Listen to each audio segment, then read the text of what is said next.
coming up on the Tall Mike Wine Podcast. It seemed that when I did interviews, people would talk about my hair more than they would talk about my music. I knew how to sing. I could sing, I could harmonize. But Mrs. Holsinger told me, young man, you're not a singer.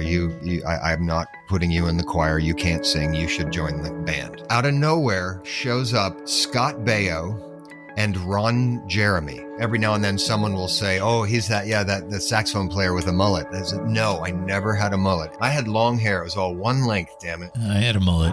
And now, the Tall Mike Wine Podcast. The cell phones have been silenced. The wine, freshly poured into a more traditional shaped wine glass this time. And just like that, the podcast begins. The Tall Mike Wine Podcast, the wine podcast that's not all about wine. The wine podcast like no other. Welcome. I'm Mike Stone, the host and chief conversationalist. Most days you'll find me at Nicholson Ranch Winery in Sonoma, but in my spare time, I'm here hosting the podcast. Heard in 39 countries on 6 continents. Welcome to India. Over 1 billion in population. Some of them are now listening to the podcast. Maybe Deepak is there handing out coasters. I don't know. But I'm glad to have you, in any case, also coast to coast in these United States.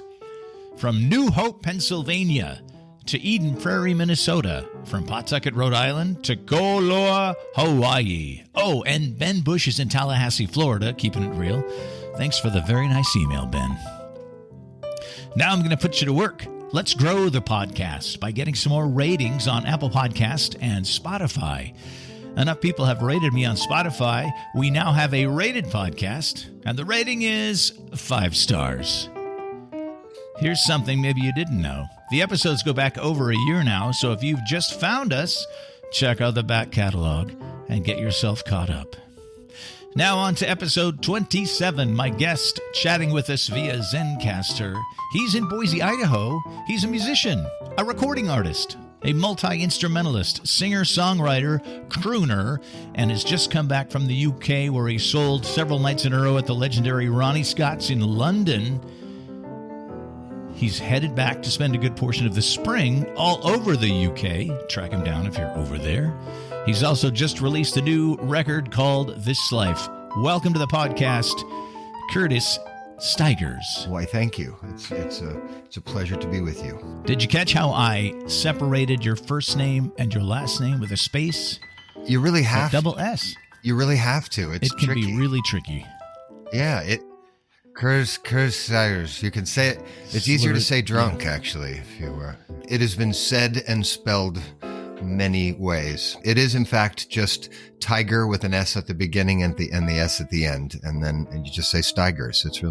It is best to place the space between it, and I appreciate your attention to detail in that regard. A lot of times, people try and find a website like that. They miss an S because there's 2 S's in the middle. I own the domain with just the 1 S too, just in case. I thought ahead. Nice. It seems like they love you in the UK. What's up with that? Well, I've been traveling to Great Britain and Germany and Europe, really, since the early 90s. My first album came out in 1991 in the States, and then soon after that in early 92 around the world. And my first 2 singles were big hits in the UK.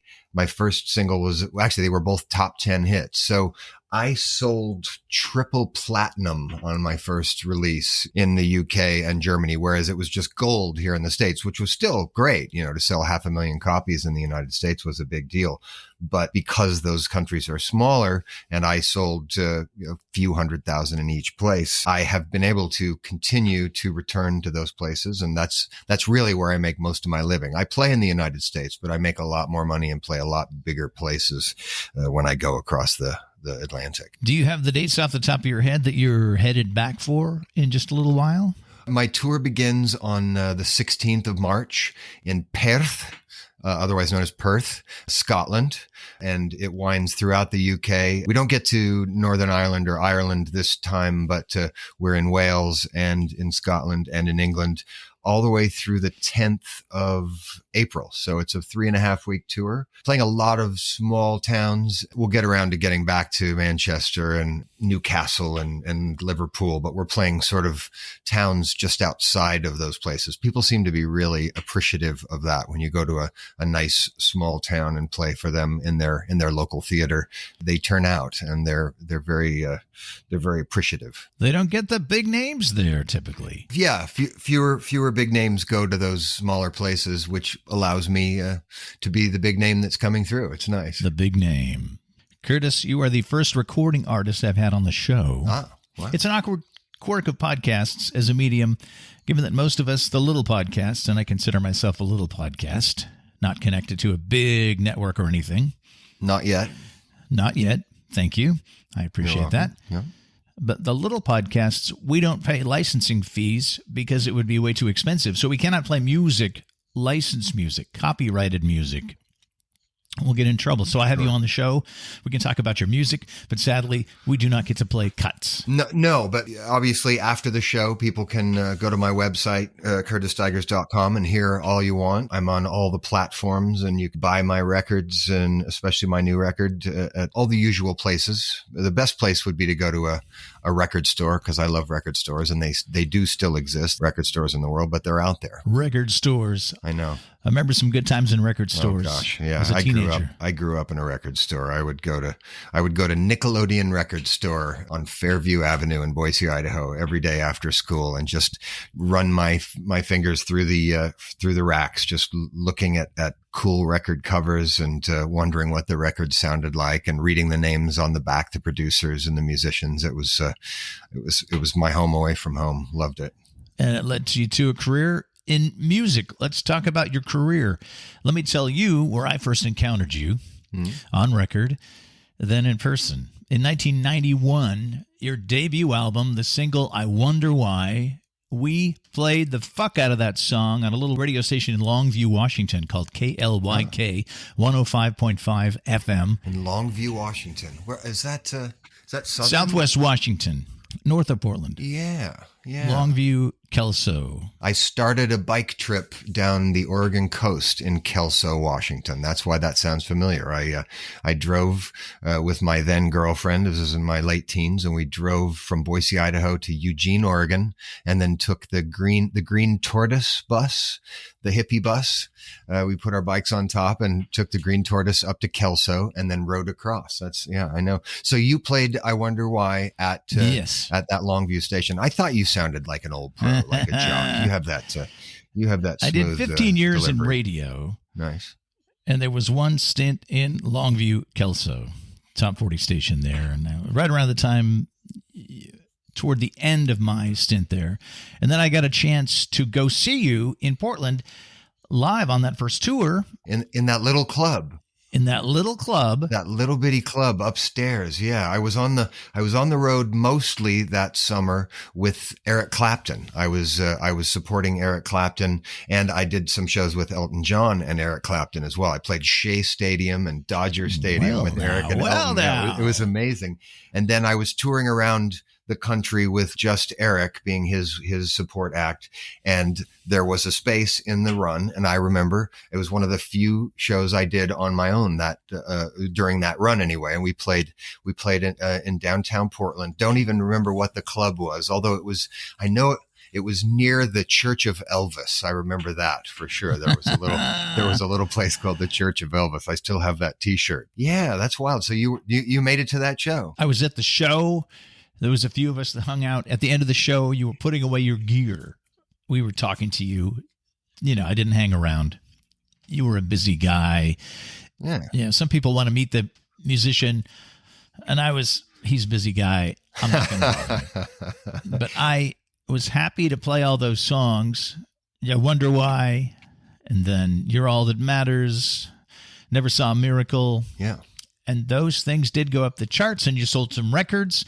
and you had things going on. What was it like to be Curtis Stigers from Boise, Idaho in the early 1990s?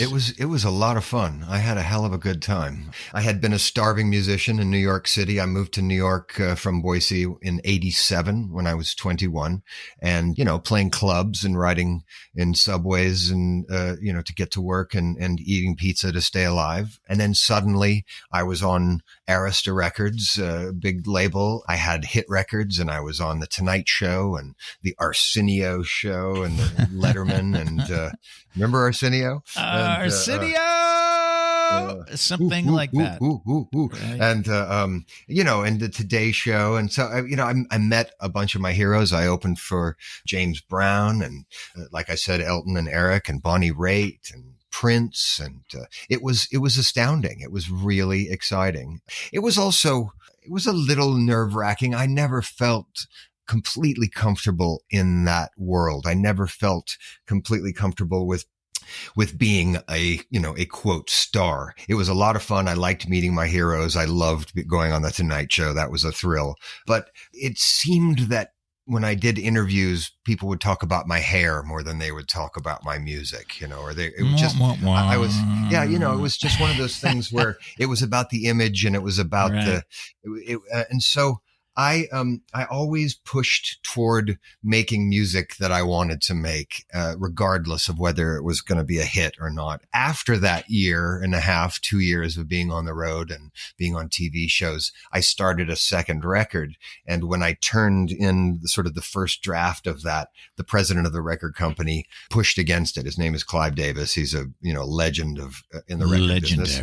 And Clive and I just did not see eye to eye. I wanted to continue to grow and evolve and move more toward at least a somewhat rootsier and grittier sound. And he was looking for me to actually go the other way and become slicker and sing other people's songs and work with producers that I really wasn't interested in. So after that long, sweet couple of years of being at the top of the charts and doing all those amazing things, I sort of had to dismantle the pop career a bit. What's funny?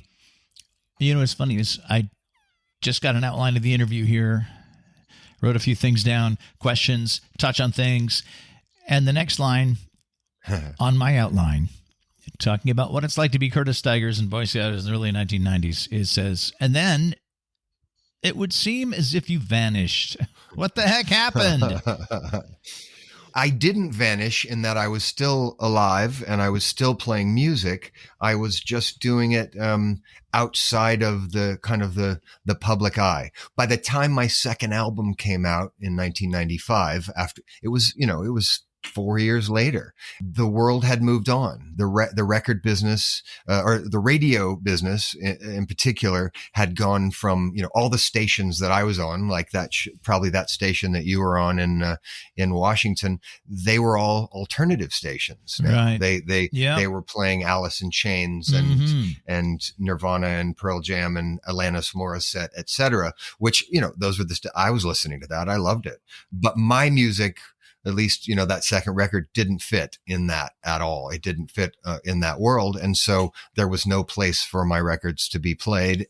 It was time to keep moving. It was time to try something else. I was fine with that. I certainly would have loved to have made zillions of dollars and had big hits forever and ever, but I wasn't willing to sacrifice my autonomy as an artist. I wasn't willing to sacrifice my creative control. That's what music has always been for me. It never made sense for me to make music that a guy in a suit thought would be a hit, because they don't really know. Clive had a lot of success. He had Whitney Houston and he had Taylor Dane. He had, lots of big hits, but I knew about all the people that he gave songs to and put with producers who didn't become big stars and didn't have big hits. I knew about them as well. And there were a lot more of those than there were people who had broken.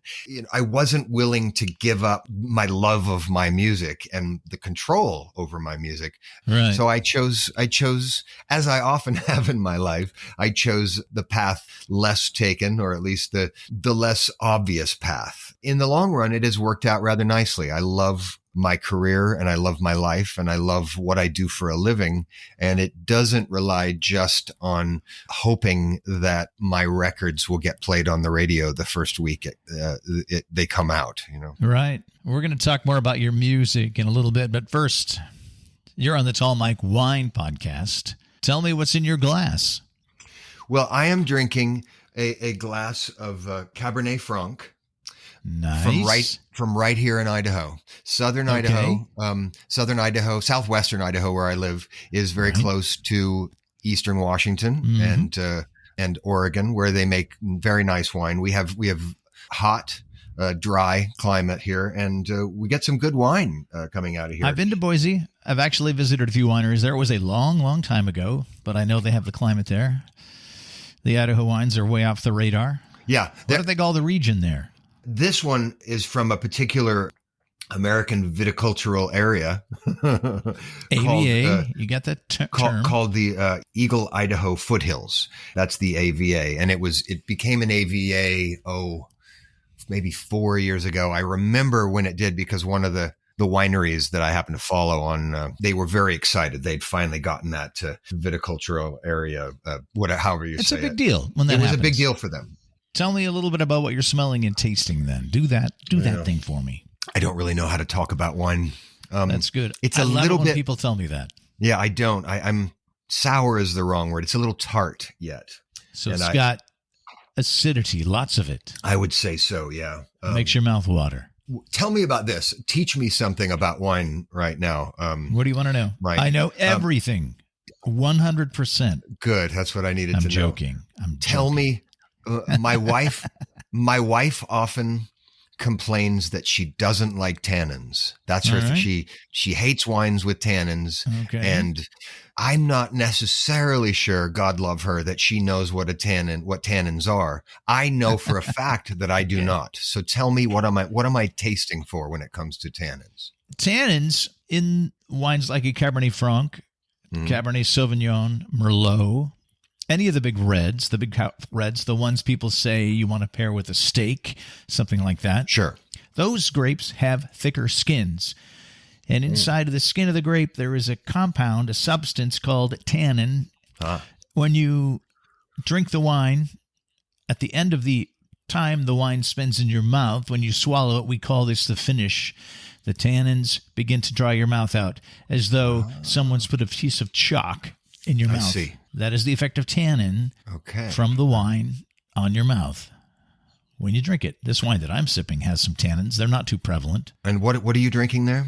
Again? I'm drinking a wine from Australia. It's a Shiraz. A Shiraz, which they tend to be. They tend to remind me of Cabernets and those big wines as well. They're big. The style of wine made in this region is a little fruitier. Okay. So if your wife doesn't like tannins, she should probably focus on things that are lower in tannin as far as grapes go.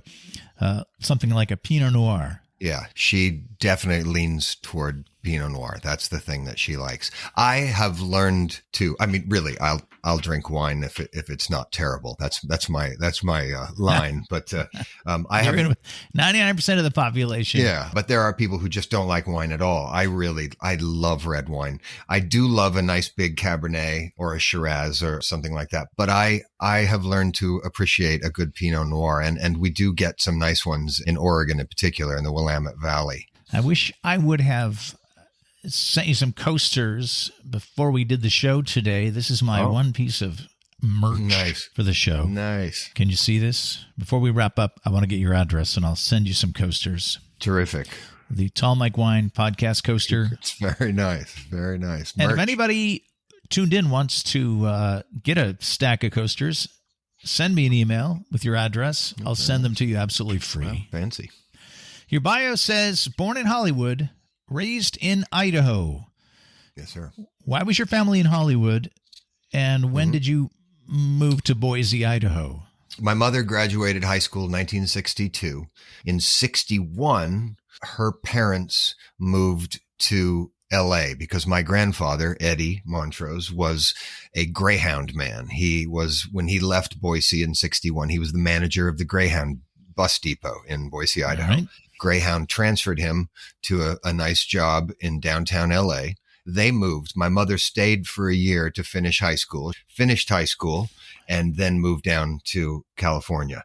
She eventually, soon after that, went to Pasadena City College. Within a year or two of that, at some point, at some sorority party, she met this guy, and apparently she got pregnant. Just from meeting this guy. Just from meeting this guy. It was an immaculate conception. Apparently. Whoa. No, she must have been very fertile. The story has evolved over the years. I didn't find out about that until I was senior in high school. I was under the impression that the person who it turned out was my stepfather and was my brother's father. I thought he was my dad until I was in high school when it was revealed to me. And this was long after the divorce. And that's why we moved back to Idaho. My mother, when I was 2, unbeknownst to me, because I was 2, married a guy called Stigers. He adopted me, and that became my last name. And I always thought, and it said it on my birth certificate, amazingly enough, that he was my dad. But they were divorced between my 2nd grade year and 3rd grade year. So I was 7 or 8. They were divorced. And a year later, my mother decided to get us out of Southern California. We were living in Whittier, California at the time, and it was getting kind of rough by then. It was turning into kind of the gang. South Central LA. Yeah, it was kind of gang area. So we moved back to Boise, Idaho, where she had grown up, for us to be, my brother and I, to be raised safely. And I was furious because my grandfather, being a Greyhound man, loved to drive around, and we would drive around LA all over the place. And we would go to places like Disneyland. He would get free tickets to Disneyland and Knott's Berry Farm and Magic Mountain. I spent more time at Disneyland than anywhere else. And so suddenly I didn't have my grandfather around, and I didn't have Disneyland. That was a little bit hard to get used to. Eventually I figured out the positives of Idaho. One was that I could ski all the time, and that was great. I had already learned to ski before I moved to Idaho. I really became an avid skier and still am. How did you learn to ski living in Whittier, California? An aunt took me probably to make up for the heartbreak of the divorce. My 3rd grade year, my aunt took me to Breckenridge, Colorado. She was the fancy aunt. She was the one who never got married, but always had a rich boyfriend somewhere around the world. She was the Jackie O of the family. And so we went to Breckenridge, Colorado, and I learned to ski. So, but when I moved to Idaho in 4th grade, I already knew how to ski. I was a ski instructor. I mean, I've skied all my life, really love it. And I'm good at it. And the other thing that I really learned to love about Idaho was that there was a lot of music in the schools. The music program in the public schools was phenomenal. So I auditioned for the Kiwanis Boys Choir because they had those cute little red sweater vests. I thought those were really cool. And I sang with my mom all the time in the car and sang at church and that sort of thing. I knew how to sing. I could sing. I could harmonize. But Mrs. Holsinger told me, young man, you're not a singer. I'm not putting you in the choir. You can't sing. You should join the band. So in 4th grade, I was told I was not a singer. Okay. So that was a negative, of course. It pushed me away from at least singing publicly for several years. However, it did push me into the band, where I learned to play clarinet and eventually saxophone. So Mrs. Holsinger was both had a negative effect on my life, but also a positive effect, because perhaps I would not have played an instrument had I not. That's crazy. I think of music teachers in elementary school really need to be all about promoting kids getting into music. If they want to sing, whatever, especially boys that want to sing. You would think so. Not one of those boys that made it into that choir from Mountain View Elementary School, not one of them is a professional singer now. I am. So there's Curtis Stigers. He's singing now. It's pretty funny. So you started with clarinet and saxophone. Yes. And of course, you play a lot of saxophone on your own records. I do. When did you start drumming? I know that was a thing. Soon after clarinet, actually, in I guess 6th grade, I got a drum kit for Christmas. I was really excited about playing. I had played drums. Actually, the stepdad had a set of drums when I would go visit in the summertime. My brother and I would visit him in California in the summer, and he had a drum kit. So I taught myself how to play drums. So eventually, in 6th grade for Christmas, I got a nice cheap little drum kit and started playing, and just playing to records. I'd put my headphones on down in the basement with my drum kit and play, as loud out as I wanted to. My mother was very forgiving as far as that sort of a thing. She was encouraging. That's good. Yeah, she was. She was very encouraging of my music. Throughout my youth, I had band practice at my house down in the basement. She somehow managed to put up with all that noise. So you were playing the drums to records that were in the house.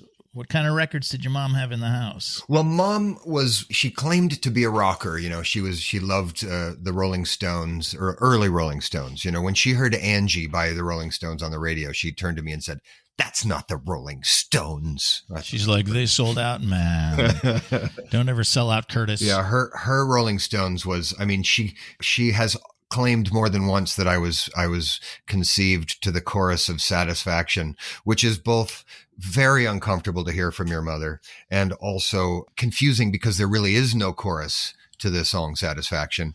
And And later on, I did some math and realized that I was born too early to have had that been, the record wasn't out when I would have been conceived unless I only gestated for like about 2 or 3 weeks. So unless Keith Richards was your dad.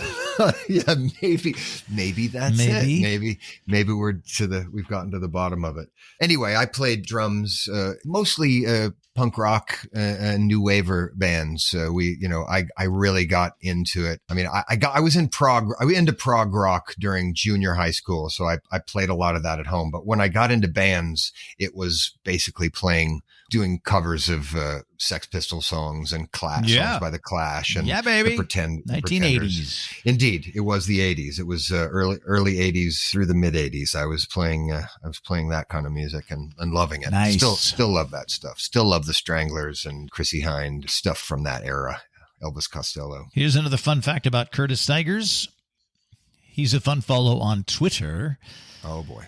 Man, you go off sometimes. I was having a fight with a British boot company today who messed with me because I said something mildly negative about one of Boris Johnson's secretaries, secretary of whatever, I don't know what. She had just said something horrible. So I said something pretty mild. Amazingly enough, a local boot company from Northern England came at me on Twitter, and I don't back down usually. No. I either just mute or block somebody immediately, or I have fun with them. And this boot company, eventually a lot of my Twitter followers piled on this boot company. There and that boot you company, go. That's how it works. They eventually, they erased or they deleted. You got to back down. How can you not go off when the world is the way it's been the last few years?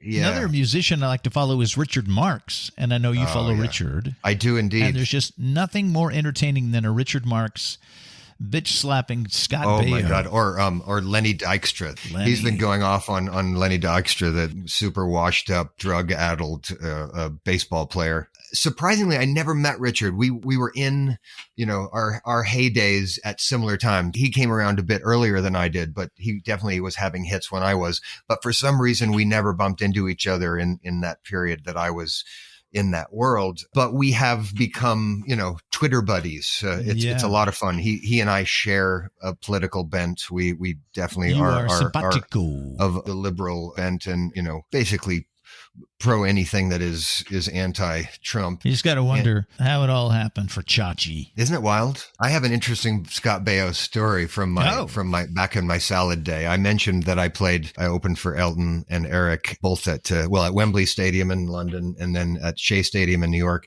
and then at Dodger Stadium in LA. And when I was playing at Dodger Stadium, my dressing room, Eric Clapton's dressing room was just this massive collection of trailers, and it was just him and his band and, a handful of models. The backstage for Elton John was a party. It was incredible and over the top and fabulous. And Elton was great with me. I still consider him a friend, and he was really lovely to me. So there were just movie stars everywhere, and it was great. My dressing room was a small camper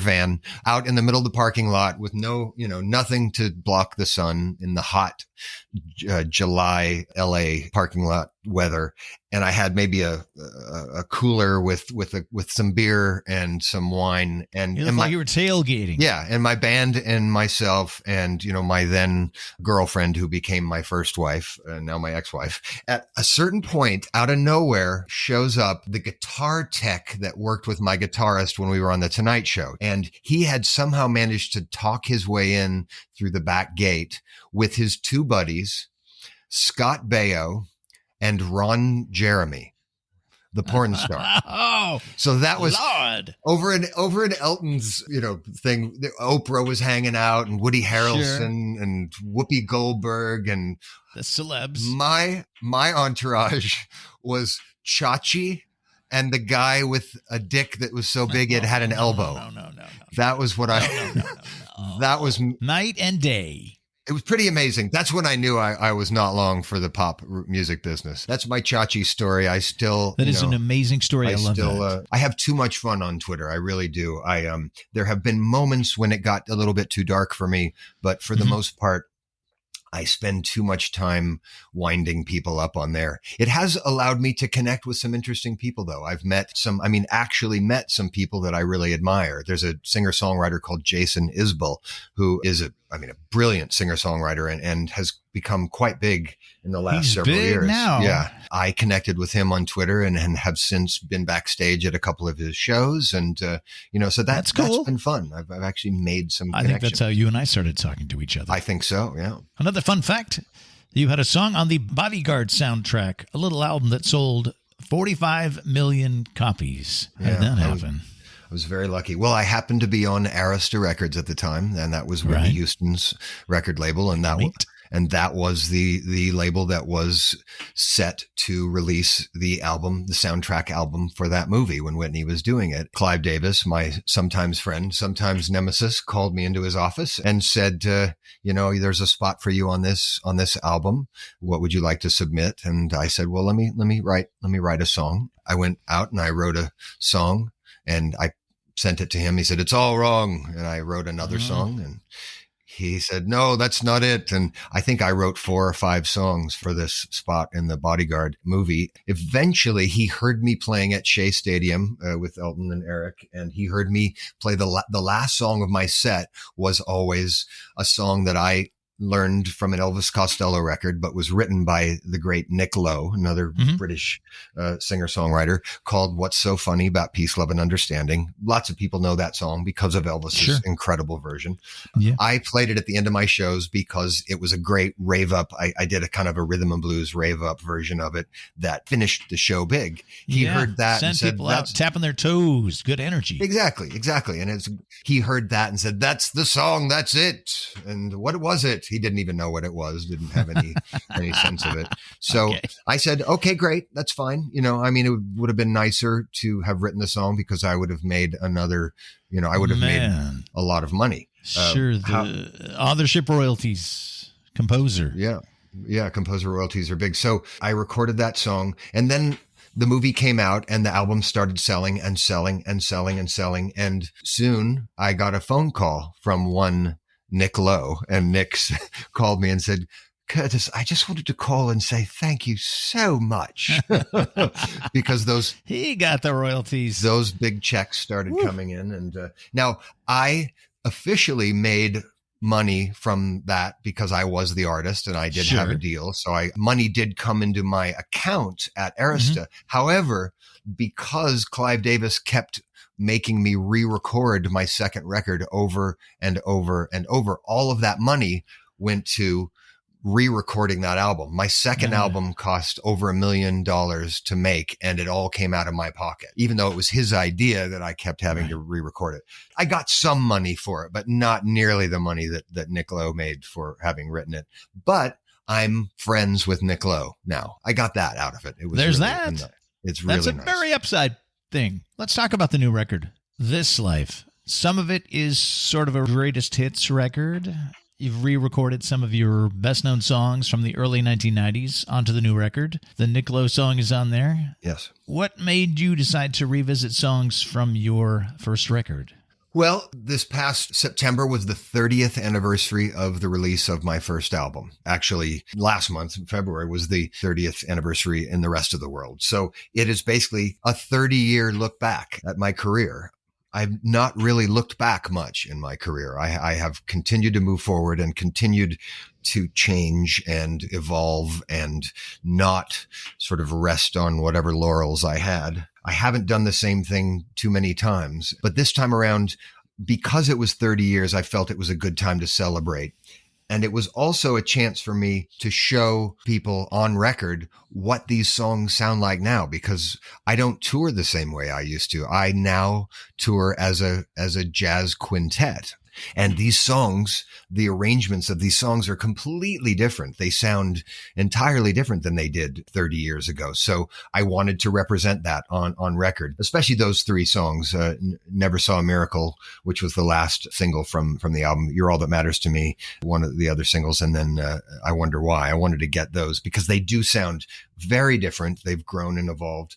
And then there are other songs from other records that I wanted to revisit because I have continued to play them, and I've had to find new ways to play them. What's so funny about Peace, Love, and Understanding, the song we were just talking about from The Bodyguard? That sounds totally different now. Back then it sounded like kind of a rock and roll rhythm and blues rave up. Now it sounds like a cool mid-60s jazz, soul, funk thing. Yeah. And I wanted to represent that on the record. Also, the theme song to the show Sons of Anarchy, which I co-wrote and sang, that sounds entirely different now. So these are all represented on the record, with a few others maybe no one ever heard. Keep Me From the Cold came from my second album, which again was not a big hit, but that song always meant a lot to me, and I always felt like it deserved another chance. And some others too. So it's a look back. I think some people have heard the song Summertime a time or two. Indeed. That goes back even further than the beginning of my recording career. That goes back to my late teens when I was playing in Boise, Idaho, before I moved to New York, with a little group called the Young Jazz Lions. We played everything. We played a lot of jazz and we played some pop, but all through the lens of a jazz quartet. The piano player, a young kid at that time named Paul Tillotson, who I'd known during our high school days. He went to school across town from me. He brought in a very cool little reggae version of Summertime, and we took that and turned it into an arrangement. We played it and just used to go over gangbusters. I hung on to that arrangement. I continue to play that off and on throughout my career. Every now and then I'll just say, hey, let's pull out that old version of Summertime. Sadly, Paul Tillotson passed away a few years ago from cancer. He was my age and he died way too young. Not only did I want to represent this arrangement because it takes me back to my youth as a young jazz musician, but I also wanted to dedicate it to my old friend Paul. And so that is specifically dedicated to Paul Tillotson on the record. And it's a grooving little number. I really like how different it sounds than any other version, any of the other 1 million versions of Summertime that have been recorded over the years. It's been covered a few times. It has indeed. Let's talk about what's in my glass. Mm-hmm. We touched on it a little bit. I want to give it the full treatment. It's a very nice wine. And the reason I have selected this wine today is because today, well, this time right now, it's basically 2 years from everything kind of went crazy. Everything got shut down. Yes. At that time, I was planning a wine trip to Australia. Ah. So 2 years ago right now, I was emailing wineries in Australia. Hey, I'm going to come. I'm going to spend some time. Getting a really great reception from people there. Considering I work at a winery in Sonoma, come on out. We'll have a great time. It was harvest season. Really a big deal. I've secured a couple of Airbnbs in the area around Adelaide, which is South Australia, kind of a hub around which there are 3 or 4 major wine-producing regions. Ah, okay. So this wine is a wine from the McLaren Vale. That's the region. All right. The producer is Hickenbotham, and this is a Shiraz from the year 2016.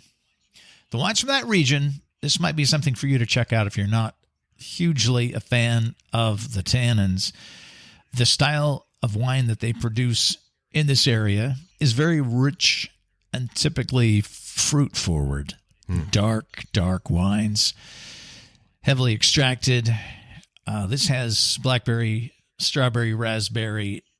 This gets into the dried fruit, stewed fruit. Wow. There's a certain richness to it that's really gives the wine some heft. Nice. They're fairly chewy, as I like to say. That's great. And these three regions, McLaren Vale, Clare Valley, and my favorite of all time in Australia, the Barossa Valley. You might try and track down some wine from those. I will indeed. I appreciate the lesson. It's very nice. I can't help but notice on the album cover for the new record, you're seated at a table, smiling, Yes. and there's a glass of wine in front of you. I wish I could remember what that wine was, but That's I was. not the question. That's not the question. I just want to know, we talked about this a little bit. What wine means to you? When do you drink wine? What sort of wine do you like? And then I know you're also into bourbon. And I'm thinking bourbon. Does this fuel your creativity for writing songs? I try not to drink too much when I'm writing, and I don't write nearly as much as I ought to. I have been known to, maybe smoke a joint when writing a song now and then, especially when writing a lyric. Okay, but that's that was back in the old days. Yeah. Like 2 days ago. Like, at least last week. I don't know. It does inspire me. It relaxes me to go on stage. It's seldom that I will go on stage without having a glass of wine. So often that's when I'll have wine. I always have a bottle of wine on my rider. Usually I ask for a Malbec because that tends to be one that you can't really go too wrong with no matter where you are, because they're not going to spend much on your bottle of wine. They're going to spend as little as they can, right? Or at least to a degree anyway. They're not going to spend a fortune on it. So I figure if they're going to buy a bottle of kind of affordable wine down at the Tesco in London, if they get a bottle of Malbec, it's probably going to be all right. It's going to be full-bodied. It's not going to be great, but it's very likely not going to be terrible. That's usually on the rider. That's one time I drink wine, but I love wine. I drink too much wine. Because I love it. It's just, it makes me happy. And I'm not sure I understand the phrasing there. I didn't think you would know what that meant at all. Yeah. I just, if there's another bottle to open, sure. Let's go ahead and open it. Maybe we'll feel bad about it tomorrow, but probably not. Yeah. As far as the bourbon is concerned, I didn't drink brown liquor until COVID, until the lockdown. I was always a vodka guy. I love a good vodka tonic, but I didn't even drink gin until right before the lockdown. Somebody turned me on to a gin and tonic, and I'd had a bad experience with gin in high school. One of those times when it just, oh God. Within the pandemic, I started checking out bourbon. I tried some bourbon and I thought, oh, that's all right. My grandfather drank bourbon and so did my mother when she was a drinker. Actually, there was another bad experience where I reached up to grab a Coke off of the counter at my grandfather's house and took a big gulp and then proceeded to just horf because it was a bourbon and Coke. So that I think that had something to do with keeping me away from brown liquor. But I got into bourbon. I actually started a little club with my friends out in my patio in front of my house. We could hang out outside during COVID, be far enough apart from each other. And we called it the Old Fashioned Club. I learned how to make an old fashioned on the internet, and we started up the Old Fashioned Club. A few of my buddies and I would just sit far apart from each other and drink bourbon. Since then, I've gotten more into rye whiskey. I drink. Okay. I've really gotten into different types of rye whiskey. I've got a buddy here in town who kind of specializes in whiskeys and bourbons, and he got me into some really interesting stuff. So I really like that. I can just drink a glass of rye on the rocks, and that makes me quite happy. So, but 3 years ago, if you offered me a glass of whiskey, oh God, no, I don't want to. No. I don't want to have a hangover. No way. And now it's a very nice, calming thing for me. And I like a beer. I like a nice. I love a pint of British ale, much lower alcohol content. I mean, a good pint of. Oh, hello, kitty. The kitty is here. That's you haven't heard my dogs barking. They've been really good so far. I'll talk about your kitchen in a minute. Yeah, the dogs. Olive is. She's hungry, I think. She's having a time, She's expressing herself. You can see Curtis perform live without traveling to the UK. In fact, you can see him perform in his kitchen every week. And it's your real kitchen. It and is your indeed. dogs. What I've seen, it's amazing. Well, And I'm usually at work, so I can't tune in when it's on. But sure. what I have seen and what I envision and imagine, it takes me back to the variety shows I used to watch when I was a kid. Remember Glenn Campbell had a show and Johnny Yes. Cash? Because you Yes. sing songs, you tell jokes, you tell stories, little videos, the dogs come on. And I would think that at some point, the TV people are going to say, Curtis needs a variety show. God, I would love that. I would love that. I was basically raised by a television. So I grew up on 1970s TV and early 80s TV. And Sonny I wanted, and Cher. yeah, all that stuff, Sonny and Cher. And the Glenn Campbell show was, they put him on as a replacement, a summer replacement for the Smothers Brothers. And Yeah. then he eventually took over for good because they got kicked off of the air because Tommy They was got such kicked off, and his career was exploding at that moment. Exactly. It all worked out well for Glenn and less so for Tommy, who was a rabble rouser and a political. He used to make me so nervous. I was too young to understand that it was an act and that he was actually, in fact, the smart one and the one that ran the show. I mean, Tommy was the guy who did that. Dick was just, he just played bass and just kind of. He was the straight man. He was the guy that just showed up and he just showed up. reacted. He just reacted to all the goofiness of Tommy. I'm glad to hear you say that because I watched a ton of TV when I was a kid, and it shaped who I am now. Oh yeah, God! I mean, Johnny Carson is such a huge part of my being, and Letterman as well. Those two guys were so huge for me. I wanted to be a talk show host. I imagined myself being a guest on the Tonight Show. So when I finally sat on the stage of the Tonight Show, it wasn't with Johnny. The first couple of times I was on the Tonight Show, I was with Jay when he was still the guest host. And then from then on, it was with Jay when he became the regular host. But I did get to be on that stage when it was actually Johnny's desk. I sat behind Johnny's actual desk and had my photo taken. Incredible. It was so exciting. That's back when there weren't so many shows. They were just the networks. A simpler time, and it was a big deal if you got on the show. Oh my God! God, I think it was those huge. shows are like, okay, whatever. There's so many shows. Yeah, it doesn't sell records like it used to. I mean, when I went on the Tonight Show for the first time back in, I guess it would have been October of '91, I sold 10,000 records the next week, 20,000 records. I mean, it was amazing how huge it just took off, and my record went way up the charts. Boom. Now I am told that if you're on Kimmel or if you're on whatever, it doesn't give you the boost that it used to. Although, if they wanted me on, I would be happy to. Sure. If I had to. Now you're on the Tall Mike Wine podcast. Woo! You're going to get a bump. I'm going to get the tall mic bump. Nice. I'm happy. Very nice. Give a plug to Songs from My Kitchen. Another episode coming up. I don't know when this episode of the podcast will be live, but you're doing it every Wednesday. Unless I'm on the road on tour, and it's impossible for me to do from the road because it is pretty complicated. But yeah, every Wednesday, 1 p.m. Idaho or Mountain Time. So it's basically noon West Coast time, 3 p.m. East Coast time, and 2 o'clock in Chicago. There you go. And it's an hour of variety, like you said. I make videos.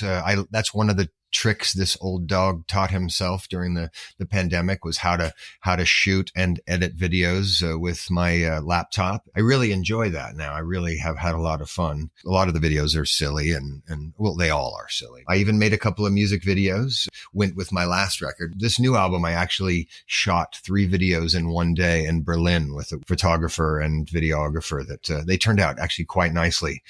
My first album, I think we spent $110,000 on my first video, and each successive video became more expensive. We spent one day and made 3 videos, and they look every bit as good as those incredibly expensive videos. It's funny to think about the videos of the early 1990s and how much money was spent specifically, and you had long hair then. There was probably a good amount of that budget just spent on making your hair look right. I said no talking about my hair, Mike. Okay. That was in the You had the contract. long hair. I did have long hair. I never had a mullet. Write that down. Often in England, every now and then someone will say, "Oh, he's the saxophone player with a mullet." I said, "No, I never had a mullet. Everyone else had a mullet. I had long hair. It was all one length. Damn it." I had a mullet. Well, yeah. I mean, everybody I'm sure did. that had we met when I went to your show in Portland, I'm pretty sure I was sporting the mullet. You were sporting the short in front, long in back. Yeah. Curtis, have you been on many other podcasts? Do you have any podcasts you listen to that you could recommend? Oh, well, I have been on a lot of podcasts recently. A year ago, I was on a little more than a year ago. I was on Brett Goldstein's podcast. I don't know if have you seen Ted Lasso? Are you a Ted Lasso fan? I know what that is. All I've right. seen a few episodes. Well, I don't watch a lot of TV though. Yeah. It was entertaining. After a couple episodes, like, okay, I get this. You got it. I see. My wife and I fell in love with the show, and people who stuck with it, most people really love the show. It's just, there's something about it. There's something special. And one of the stars of that show, Brett Goldstein, who plays Roy fucking Kent. He's one of the football stars. He has his own podcast called Films to be Buried With, and I couldn't recommend it more highly. He basically, the conceit is that you come on the show and he says, well, you've died and you're in the afterlife now, but you're allowed to bring a certain number of films with you. And so you talk about films, basically. It's a really wonderful podcast. He's terrific. The concept. Yeah, it's great. Of that a lot. It's really nice. I also, I lived for the Mike Pesca podcast called The Gist, and it went off of the air for about a year. Is he a sports guy? He was the NPR, one of the NPR sports guys, but he's also been occasionally he will substitute for on Wait Don't Tell Me for the host of Wait Don't Tell Me, Peter Sagal, yeah. But Mike Pesca he's just one of those guys. He's like the smartest guy in the room, sort of a guy. He's a smart ass. He's incredibly intelligent.